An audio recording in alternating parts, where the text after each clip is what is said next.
नमस्कार। सीखने सिखाने की इस यात्रा में मैं डॉक्टर भूमिश्रा आपका स्वागत करता हूँ। आज हम बात करेंगे मापन के एक विशेष उपकरण जिसे हम कहते हैं वर्नियर कैलिपर्स। आपने इस उपकरण को देखा होगा। ये मॉडल थोड़ा सा बड़ा है आपको दिखाने के लिए। वर्नियर कैलिपर्स के नाम पर चर्चा की जाए।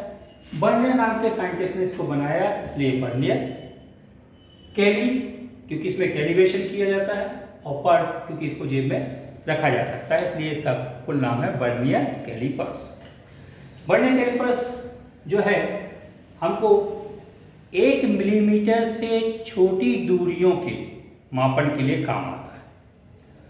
1 मिलीमीटर से छोटी, आपने जो साधारण स्केल देख रखी है उसके जो सबसे छोटे 2 खाने के बीच की दूरी को हम कहते हैं 1 मिलीमीटर। उससे भी छोटी दूरी के लिए ये उपकरण काम आएगा। इस उपकरण में मुख्यतः 2 भाग होते हैं। एक भाग को हम कहते हैं मुख्य स्केल और दूसरे भाग को हम कहते हैं वर्नियर स्केल। ये जो स्लाइड होने वाला हिस्सा है ये वर्नियर स्केल से जुड़ा हुआ है। आप देख पा रहे हैं कि एक जबड़ा इससे जुड़ा हुआ है और एक जबड़ा मुख्य स्केल से जुड़ा हुआ है। तो जो मुख्य स्केल से जुड़ा हुआ जबड़ा होता है वो स्थिर होता है और वर्नियर से जुड़े हुए जबड़े जो होते हैं वो चलायमान होते हैं। हम ये देखें, मुख्य स्केल साधारण स्केल की तरह से चिन्हांकित होता है और वर्नियर में इस ढंग से चिन्ह लगाए जाते हैं कि मुख्य स्केल के 9 भाग को हम वर्नियर के 10 भाग में बराबर कर दें। इस ढंग से इन दोनों का अंतर जो है उसको निकाला जाता है और वर्नियर के भागों की संख्या से भाग दे दिया जाता है, तो हमको कुल अल्पतमांक मिलता है 0.1 मिलीमीटर या 0.01 सेंटीमीटर। हम ये मोटे तौर पर कह सकते हैं कि वर्नियर कैलिपर्स की सहायता से हम 1 मिलीमीटर के 10वें हिस्से तक शुद्धतम माप कर सकते हैं। आइए हम देखते हैं कि जब वर्नियर कैलिपर्स सब क्या क्या माप सकते हैं। तो वर्नियर कैलिपर्स जो उपकरण आपको लैब में दिखाई देगा उसमें निचले जबड़े, ऊपरी जबड़े और पीछे की तरफ से एक रॉड निकली हुई होती है। इन तीनों का इस्तेमाल करते हुए हम 3 तरह की माप इससे ले सकते हैं। एक, यदि किसी वस्तु का हमको बाहरी आकार मापना है तो वह जो है निचले जबड़ों में फंसाई जाती है वस्तु, इससे हमको उस वस्तु का बाहरी आकार मिल जाता है। यहाँ ऊपरी जबड़े होते हैं जो इनकी तुलना में ठीक उल्टे होते हैं। उनकी सहायता से हम किसी वस्तु का अंदरूनी व्यास माप सकते हैं और इसी ढंग से इसके पीछे जो रॉड लगी होती है उसकी सहायता से हम किसी भी वस्तु की गहराई की माप इस उपकरण की सहायता से मापते हैं। आइए हम देखते हैं शून्यांक त्रुटि। शून्यांक त्रुटि हम कहते हैं जब दोनों जबड़े जुड़े हुए हों उस स्थिति में वर्नियर का शून्य जो कि नीचे की तरफ है और मुख्य स्केल का शून्य जो कि विंडो से हमको अंदर दिखेगा तो ऊपर दिखेगा। तो हम देखेंगे यदि मुख्य स्केल का शून्य और वर्नियर स्केल का शून्य यदि एक सीध में है तो हम कहेंगे कोई शून्यांक त्रुटि नहीं है। लेकिन अगर मुख्य स्केल का शून्य की तुलना में वर्नियर स्केल का शून्य ऋण x दिशा में है तो हम कहेंगे ऋणात्मक शून्यांक त्रुटि।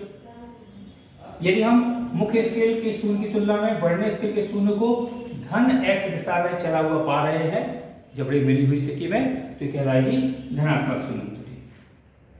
ध्यान दें, शून्यांक त्रुटि का जो चिन्ह है हमको रीडिंग से बाद में उसको उल्टा करना होता है। जैसे धनात्मक शून्यांक त्रुटि है तो उसको घटाएंगे और ऋणात्मक शून्यांक त्रुटि तो उसे जोड़ देंगे। अब हम बात करते हैं कि इससे पाठ कैसे लिया जाता है। तो स्केल पे ध्यान दीजिए। मुख्य स्केल की माप लेते समय हमने यदि किसी वस्तु को यहाँ जबड़े के बीच में फंसाया हुआ है और मुख्य स्केल की माप लेना है तो हम ये देखेंगे कि वर्नियर का पहला चिन्ह मुख्य स्केल के कितने भागों को पार कर चुका है। जितने भागों को पार कर चुका है उनको हम मुख्य स्केल की माप के रूप में लिखते हैं। जैसा हमने यहाँ मान लिया कि ये 1 सेंटीमीटर और 3 छोटे चिन्हों को पार कर चुका है वर्नियर का शून्य, तो हमारे मुख्य स्केल की माप होगी 1.3 सेंटीमीटर। इसके बाद हम देखेंगे कि शून्य के बाद वर्नियर का कौन सा भाग मुख्य स्केल के किसी भाग के ठीक सामने है। ये थोड़ा सावधानी वाला काम है। यदि हमको भाग मिल गए तो हम उस भाग की केवल संख्या लिखेंगे। जैसे हमने मान लिया यहाँ पर कि छठवां भाग, वर्नियर का छठवां भाग मुख्य स्केल के किसी भी चिन्ह की तुलना में ठीक सीध में है, तो हम यहाँ पर वर्नियर के भागों की संख्या की उसमें 6 लिखेंगे। इस माप में हमको अल्पतमांक का गुणा करना होगा, तो हमारी रीडिंग हो जाएगी 0.06 सेंटीमीटर। मुख्य स्केल की माप 1.3 सेंटीमीटर, वर्नियर स्केल की माप 0.06 सेंटीमीटर। इन दोनों को जोड़ दें तो हमारे पास आ जाएगा 1.36 सेंटीमीटर। ये इसके द्वारा कुल पाठ होता। यदि इसमें शून्यांक त्रुटि शून्य होती तो हम उदाहरण ले लेते हैं। हमने माना कि हमारे उपकरण में धन 0.2 शून्यांक त्रुटि है। इसे निकालने के लिए दोनों जबड़े मिला दीजिए और देखिए कि वर्नियर का शून्य मुख्य स्केल कितने भागों को दिखाई दे रहा है। यदि हमने 2 भाग माने तो हमारी शून्यांक त्रुटि 0.02 है और अंतिम रीडिंग से इसको हमको इस चिन्ह के उल्टा काम करना पड़ेगा, मतलब घटाना पड़ेगा। तो हमने यहाँ पर ये लिया हुआ है 1.36 सेंटीमीटर, 0.02 सेंटीमीटर, अगर कुल पाठ आया 1.34 सेंटीमीटर। इससे यदि शून्यांक त्रुटि ऋणात्मक होती तो हम इस पाठ में 0.02 को जोड़ देते और कुल रीडिंग आती 1.38 सेंटीमीटर। तो आशा है आपको ये समझ में आया होगा और आप इसके लिए स्वयं प्रयास करें। धन्यवाद।